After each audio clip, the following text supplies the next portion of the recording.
Jesus, por amor, se entregou naquela cruz, carregou o grande peso em meu lugar. O que é a Bíblia e por que nós cristãos entendemos que ela é a palavra de Deus?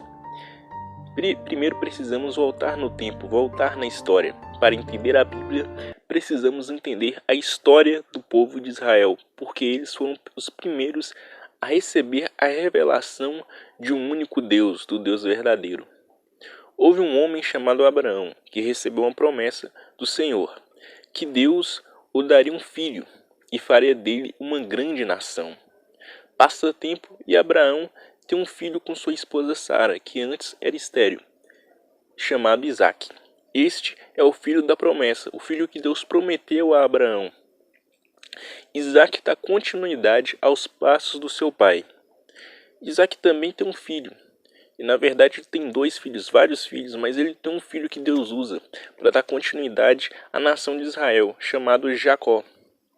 E assim forma os três patriarcas de Israel, Abraão, Isaque e Jacó.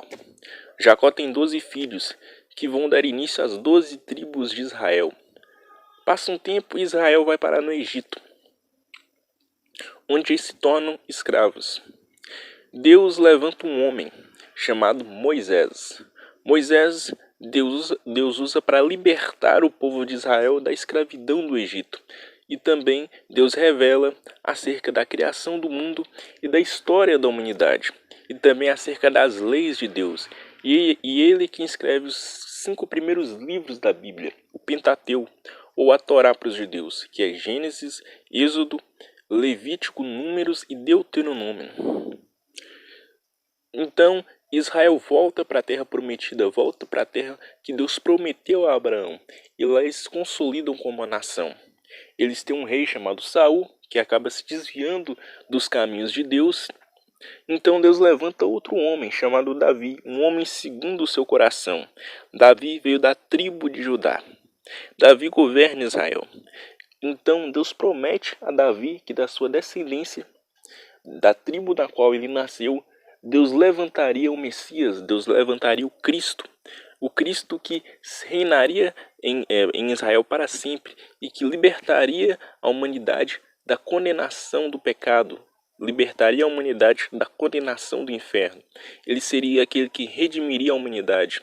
Então Deus levanta vários homens, vários profetas que dão prosseguimento à Bíblia.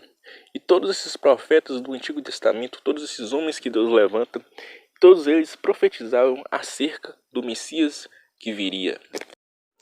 Nesse contexto nasce Jesus Cristo. Jesus Cristo cumpre todas as profecias do Antigo Testamento, pois todo o Antigo Testamento aponta para ele.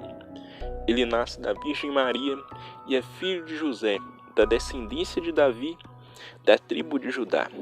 Jesus Cristo cura enfermos, expulsa demônios e prega sobre as boas novas do reino de Deus. Ele faz vários discípulos e também faz 12 apóstolos. Jesus Cristo morre na cruz do Calvário. Jesus Cristo é torturado. Jesus Cristo é morto para pagar o preço dos nossos pecados. Ele leva sobre si a nossa condenação. E graças a Ele, todos aqueles que confessam fé em Jesus Cristo, todos aqueles que se arrependem de seus pecados, é livre da condenação do inferno. Jesus Cristo ressuscita ao terceiro dia e vai de encontro aos seus 12 apóstolos. E Jesus Cristo dá as instruções finais a eles. E esses 12 apóstolos é quem dá fundamento à igreja do Senhor. E são eles e seus associados que escrevem o Evangelho de Cristo e escrevem um Novo Testamento. Eles escrevem acerca das doutrinas da graça. Eles escrevem acerca de Jesus. Eles escrevem acerca das profecias que se referiam a Jesus Cristo. E é graças à Bíblia Sagrada que hoje nós, gentios, temos conhecimento de um Deus que antes que se resumia só à comunidade judaica, só ao povo de Israel. Temos conhecimento de um Deus verdadeiro, de um Deus único. E então nós recebemos as profecias que antes se resumia só ao povo de Israel. E nós, pela fé, nos tornamos descendentes de Abraão e fazemos parte assim desta aliança. E Jesus Cristo promete um dia voltar. E quando ele voltar, ele reinará sobre a humanidade. todos aqueles que creram nele, todos aqueles que confiaram nele e obedeceram a ele, todos eles reinarão eternamente com ele.